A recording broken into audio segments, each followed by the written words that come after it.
il y a une chose que personne ne t'a jamais dite, et qui va probablement te mettre mal à l'aise pendant les 10 prochaines secondes. Ton cerveau ne veut pas que tu réussisses. Non, ce n'est pas une métaphore motivante pour te faire peur. C'est un fait biologique, mesurable, documenté depuis des décennies en neurosciences.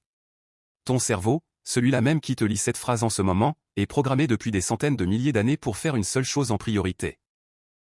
Économiser de l'énergie et éviter le danger. Pas pour t'aider à devenir riche. Pas pour t'aider à perdre du poids. Pas pour t'aider à écrire ce livre, lancer cette entreprise, ou simplement te lever à 6 heures du matin pour aller courir. Chaque fois que tu repousses une tâche difficile, chaque fois que tu choisis Netflix plutôt que ce projet qui pourrait changer ta vie, chaque fois que tu te dis « demain je commence », ce n'est pas de la faiblesse. C'est ton cerveau qui fait exactement ce pourquoi il a été conçu, te protéger de l'effort. Et c'est là que ça devient intéressant. Parce que si la discipline n'est pas une question de volonté, alors toutes les méthodes qu'on t'a vendues depuis des années sont fausses. Sois plus motivé. Force-toi. Et plus de volonté. Tout ça, c'est du vent. C'est comme dire à quelqu'un qui ne sait pas nager de vouloir plus fort pour rester à la surface. Moi-même, j'ai cru pendant des années que j'étais quelqu'un de fondamentalement indiscipliné.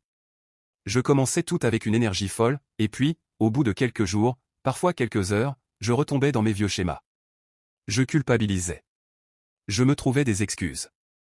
Je me disais que je n'étais juste pas fait pour ça. Jusqu'au jour où j'ai compris un mécanisme tellement simple, et tellement contre-intuitif, qu'il a littéralement inversé ma relation à l'effort. Je n'ai pas trouvé plus de motivation. Je n'ai pas développé une volonté de faire du jour au lendemain. J'ai fait quelque chose de complètement différent, j'ai trompé mon cerveau. Dans cette vidéo, je vais te montrer exactement comment. Avant de commencer, si tu es nouveau ici, bienvenue dans le labo du succès. Cette chaîne, c'est un espace où on décortique, sans filtre et sans recette magique, les vrais mécanismes derrière la réussite, la discipline et la transformation personnelle. Si ce genre de contenu te parle, je t'invite sincèrement à t'abonner dès maintenant, parce que les prochaines vidéos vont creuser encore plus profondément dans ces sujets, et tu ne voudras pas les manquer. Maintenant, revenons à notre sujet. Pourquoi est-ce que ton cerveau déteste l'effort, et préfère toujours la facilité? Pourquoi est-ce que tu peux être hyper motivé un lundi matin, plein de bonnes résolutions, et complètement effondré le mercredi suivant, de retour à tes anciennes habitudes? La réponse ne se trouve pas dans ta personnalité. Elle ne se trouve pas dans ton manque de caractère.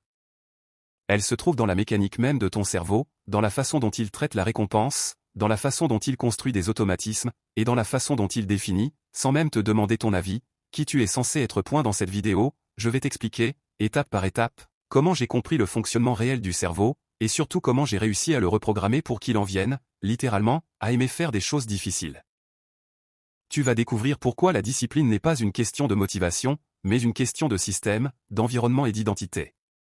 On va parler de dopamine, de procrastination, de psychologie comportementale, et surtout, de méthodes concrètes que tu peux appliquer dès aujourd'hui pour transformer ta vie. Je ne vais pas te raconter une histoire en l'air.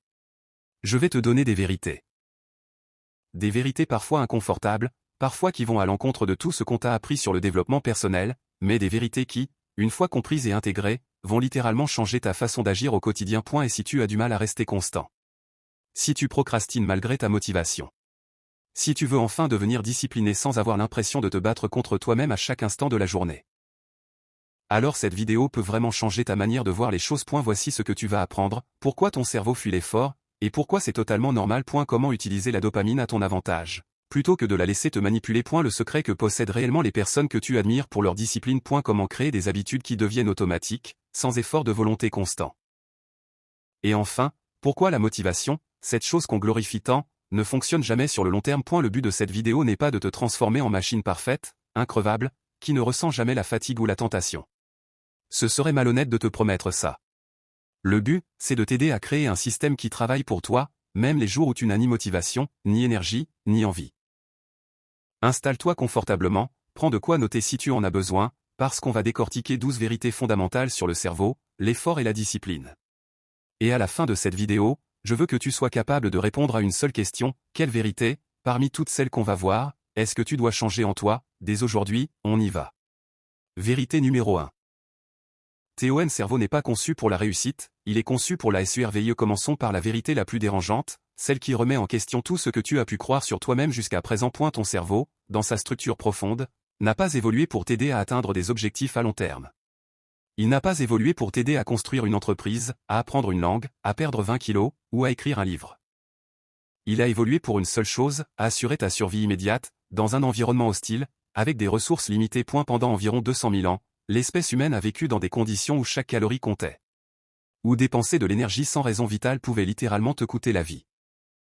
Si tu chassais pour rien, si tu marchais pour rien, si tu te fatiguais sans nécessité, tu risquais de ne pas avoir assez de réserves le jour où un vrai danger se présentait, ou le jour où la nourriture venait à manquer.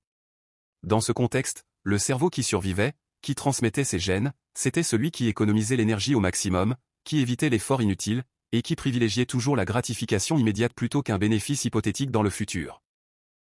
Ce cerveau-là, façonné par des centaines de milliers d'années de sélection naturelle, c'est exactement celui que tu portes aujourd'hui sur tes épaules. Le monde a changé de manière radicale en quelques générations seulement. Tu n'as plus besoin de chasser pour manger, tu n'as plus besoin de fuir des prédateurs, la nourriture est disponible en abondance à chaque coin de rue. Mais ton cerveau, lui, n'a pas eu le temps d'évoluer à la même vitesse. Il continue de fonctionner avec les mêmes circuits, les mêmes priorités, les mêmes réflexes qu'il y a 50 000 ans. C'est ce qu'on appelle parfois le décalage évolutif, un cerveau de chasseur-cueilleur, plongé dans un monde moderne, hyper connecté, saturé de stimulation et d'opportunités. Et ce décalage explique à lui seul une grande partie de tes difficultés avec la discipline. Quand tu te dis « je devrais aller à la salle de sport », ton cerveau, lui, entend dépenser de l'énergie précieuse sans raison de survie immédiate. Et il va activer, presque instantanément, une série de résistances internes, fatigue soudaine, envie de faire autre chose, justification rationnelle pour repousser, je le ferai demain, je suis trop fatigué aujourd'hui. Ce n'est pas un défaut de caractère. C'est un programme ancestral qui s'exécute, encore et encore, sans que tu en aies conscience. Il y a une structure précise dans ton cerveau qui joue un rôle central dans ce mécanisme, l'amygdale, une petite zone en forme d'amande, située au cœur du système limbique, qu'on appelle souvent le cerveau émotionnel. L'amygdale est extrêmement réactive à tout ce qui ressemble à une menace, qu'elle soit réelle ou simplement perçue. Et voici le problème. Pour ton cerveau primitif, l'inconfort, l'effort, l'incertitude, et la peur de l'échec activent exactement les mêmes circuits que la peur d'un danger physique réel. Quand tu envisages de te lancer dans un projet difficile ou de maintenir un effort sur la durée, ton amygdale peut interpréter cette perspective comme une menace, et déclencher une réponse de fuite ou d'évitement, exactement comme si tu te trouvais face à un prédateur. C'est pour ça que la procrastination ressemble souvent, physiquement, à une forme d'anxiété, tension, malaise, envie irrépressible de penser à autre chose. Ce n'est pas dans ta tête au sens où tu l'imagines, peut-être, comme une faiblesse imaginaire. C'est une réaction neurobiologique bien réelle, héritée d'un passé où la prudence et l'économie d'énergie étaient des stratégies de survie payantes. Maintenant, voici pourquoi cette vérité, aussi inconfortable soit-elle, est en réalité une excellente nouvelle. Et si la discipline était une question de caractère, de personnalité innée, de qualité et que certaines personnes possèdent et d'autres non, alors tu serais condamné. Tu pourrais culpabiliser autant que tu veux, ça ne changerait rien à ta nature profonde. Mais si la difficulté à être discipliné vient d'un mécanisme biologique universel, partagé par tous les êtres humains, alors ça veut dire une chose essentielle, ce mécanisme peut être compris, contourné, et même reprogrammé. Les personnes que tu admires pour leur discipline, qu'il s'agisse d'athlètes de haut niveau, d'entrepreneurs, d'artistes extrêmement productifs, n'ont pas un cerveau différent du tien sur le plan biologique. Elles n'ont pas une amygdale moins réactive, ni un instinct de survie atténué. Ce qu'elles ont compris, souvent de manière intuitive, parfois après des années d'essais et d'erreurs, c'est comment travailler avec ce mécanisme plutôt que contre lui. Et c'est exactement ce qu'on va explorer dans cette vidéo. Avant d'aller plus loin, il faut que tu intègres une chose fondamentale, tu n'es pas en train de te battre contre toi-même quand tu procrastines, ou quand tu craques sur tes objectifs. Tu es en train de subir un programme ancestral, activé automatiquement, sans ton consentement conscient.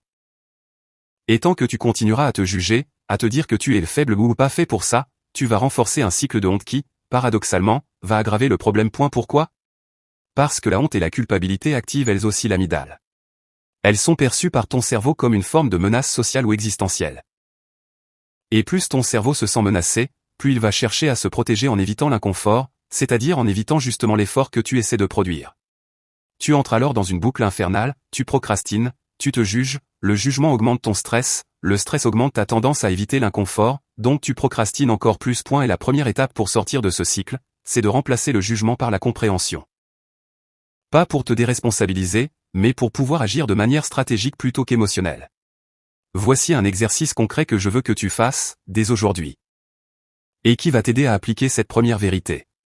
La prochaine fois que tu sens une résistance face à une tâche, que ce soit ouvrir ton ordinateur pour travailler, aller courir, ou te mettre à étudier, je veux que tu fasses une pause de 10 secondes et que tu te dises, littéralement, à voix haute si possible, ceci est mon cerveau ancestral qui essaie de m'économiser de l'énergie. Ce n'est pas un signe que je devrais abandonner. C'est un signal que je suis exactement à l'endroit où la croissance commence.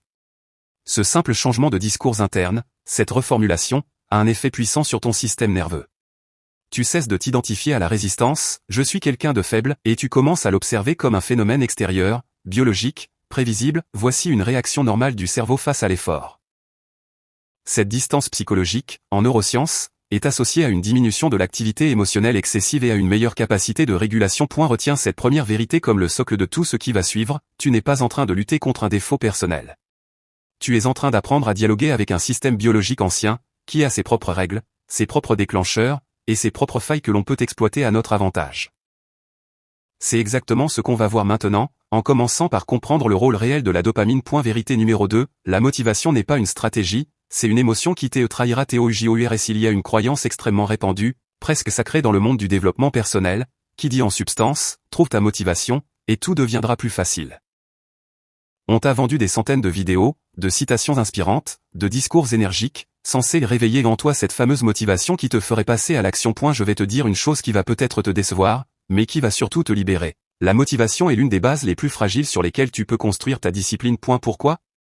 Parce que la motivation, sur le plan neurobiologique, est une émotion.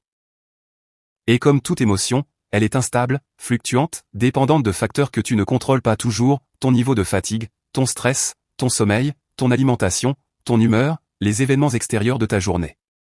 La motivation que tu ressens un dimanche soir, après avoir regardé une vidéo inspirante, n'a strictement rien à voir avec l'état dans lequel tu seras le mardi matin suivant, à 7 heures, fatigué, stressé par une réunion, avec l'esprit ailleurs. Compter sur la motivation pour être discipliné, c'est un peu comme vouloir traverser l'océan sur un bateau sans gouvernail, en espérant que le vent souffle toujours dans la bonne direction. Parfois ça marche. Souvent, ça ne marche pas. Et le problème, c'est que tu vas interpréter cette absence de motivation comme un échec personnel. Celle qui te parle le plus, et applique, dès aujourd'hui, l'un des exercices concrets que nous avons évoqués à son sujet. Pas les 12 à la fois, surtout pas, ce serait exactement l'erreur du changement brutal que nous avons dénoncé ensemble. Une seule vérité, une seule action, répétée avec constance, et observe, sur les prochaines semaines, ce que cette simple démarche transforme dans ta relation à l'effort et à toi-même. Si cette vidéo t'a apporté de la clarté, si elle a changé, même légèrement, ta façon de voir ta propre discipline, alors j'ai une demande sincère à te faire. Abonne-toi au Labo du Succès, si tu ne l'as pas encore fait, parce que c'est exactement ce genre de contenu, basé sur la science réelle du comportement humain et non sur des slogans creux, que nous allons continuer à développer ensemble sur cette chaîne. Mais également un like à cette vidéo, ce geste tout simple aide énormément à faire connaître ce contenu à d'autres personnes qui, comme toi peut-être il y a quelques minutes encore, se battent en silence contre une discipline qu'elles croient inaccessible. Et si tu connais quelqu'un dans ton entourage qui a besoin d'entendre exactement ce message aujourd'hui, partage-lui cette vidéo, sans hésiter. Ce simple partage pourrait être, pour cette personne, le déclic qui change durablement sa trajectoire. Avant de te quitter, je veux te laisser avec une dernière invitation, peut-être la plus importante de toutes. Descends en commentaire, et dis-moi très précisément quelle vérité, parmi les 12 que nous venons de voir ensemble, tu as choisi de travailler en priorité, et pourquoi. Pas de réponse vague, pas de merci pour la vidéo sans plus de détails. Je veux ta vérité, ta réalité concrète, celle qui résonne en toi aujourd'hui. Parce que cette communauté, le Labo du Succès, ne se construit pas seulement avec mes mots, elle se construit aussi avec les vérités que chacun de vous accepte de partager, ouvertement, sans honte, pour s'encourager mutuellement à avancer. Quelle vérité vas-tu changer en toi, à partir d'aujourd'hui ? Je te retrouve très vite dans une prochaine vidéo. Prends soin de toi, et surtout, prends soin de la relation que tu construis, chaque jour, avec ton propre cerveau.